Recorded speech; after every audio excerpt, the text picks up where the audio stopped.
I don't really know how I got into sound health. I just think it got into me. I'd always had this very odd hearing and vocal abilities, and I just thought everybody did. I thought everybody could hear sounds and know what people were thinking and know what the plants were thinking. And I think everything in the universe has a sound, and I think I'm just hearing it. It's much like what they wrote about Pythagoras, that everything had a sound, every rock, every person, every cup, everything. So they had this whole free program for the community, and you can go in and have your hearing tested. And I'm sitting in this little soundproof room with these headphones on, and they put a ring in there and then a ring in there, and you lift your hand and you do this. And this guy came in this little soundproof room and he said, "What are you hearing? Your hearing is off the scale." And I couldn't really describe what I was hearing. I said, "Okay, I'll just make a sound for you. I'll do it for you." And so I did one of these sounds, and he's standing there, and the next thing I know, he's losing his balance and falling in the floor. He was a student of martial arts, and he was really interested in samurai warriors, and he had high blood pressure. And what the sound had done to him was drop his blood pressure. And he said, "I don't know what you just did, but it had an effect on me. And I think what you've discovered, or what's really happening, is you just did a sound that the samurai warriors did right before they attacked an opponent. And the sound was designed to reduce the blood pressure of the opponent, so it'd be easier to overcome them. There are frequencies that influence you and could influence your blood pressure. So if they could influence your blood pressure, why couldn't they influence something else?" And that was the beginning of looking at the scientific side of it and trying to quantify what was happening with my ears. From there, I started listening to people's sounds. We would record them with the stuff that was too high, needed to come down. When people had a headache, they had a big spike. And if we would give them that sound that was spiked, we could make their headache worse. But if we would give them the reciprocal of that sound, like color complements, red and green are opposites. So if they had a sound that was 130 cycles, which is the color of red, and a note of C, we could give them that opposite note, color green, note of F sharp, and we could take their headaches away. And we could change their blood pressure. And I didn't know what I was doing. I was just looking to see what I could find. But what we birthed, I think, was a new science. Right now, we're just a science that people see a lot of potential, called a proto-science. People see a lot of potential for anti-aging, for help with autism, for help with recovery from stroke, with regrowth of nerves, with having the potential to look at a toxin or a pathogen and just almost instantly from your voice know an antidote. So this stuff about bird flu being an issue and that it's going to be this great pandemic, if we could have computers set every place where there's the potential to see this, we could catch it before it became pathogenic. And by that I mean when you get a cold, you get exposed to a cold or measles or whatever, it has an incubation period. That's when the genome of the pathogen enters your body, and then when it begins to set up housekeeping, it puts off proteins that make you sick. We can catch it in that genomic state from your voice. We can build an antidote, and then it doesn't have to go to that pathogenic stage. This is really not a new technology.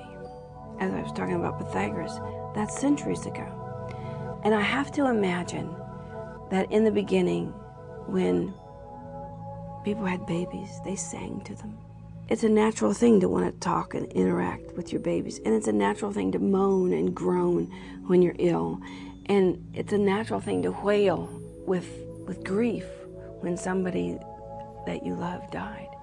So I think vocal expression was there from the beginning. Most of us already know this. You just didn't think about it. Young men's voice changed when they go through puberty. That's in response to a hormone. We just took it a couple of steps further, and we look at your voice in response to genes and proteins and nutrients and toxins and pathogens and whatever else is going on in your environment. Other people, you respond to them. Even in Christianity, it says things like, "In the beginning was the Word, and the Word is sound, and sound is frequency." We are controlled by frequency. Our brain speaks math. We just happen to tap into that, and we just made a science out of it.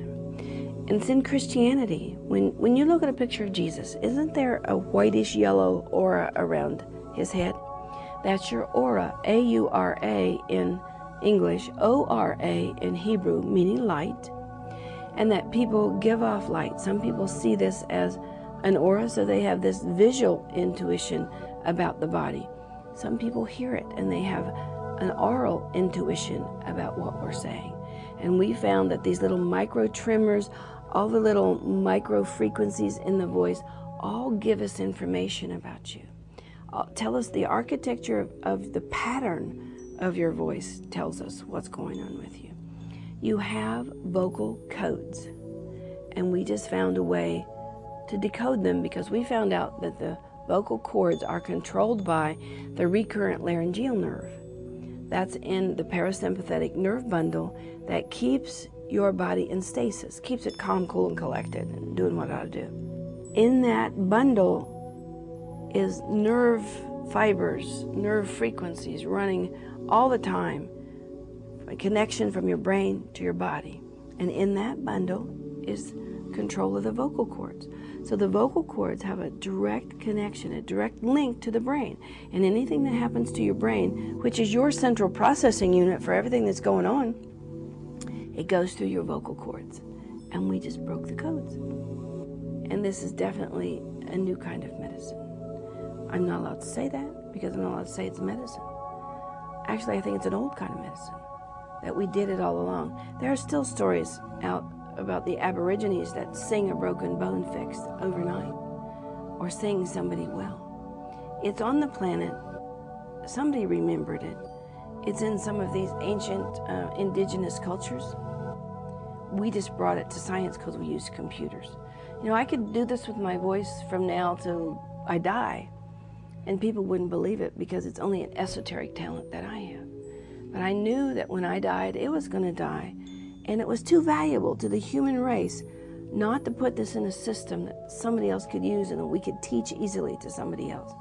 So that's our hope for the future, that everyone learns to do this.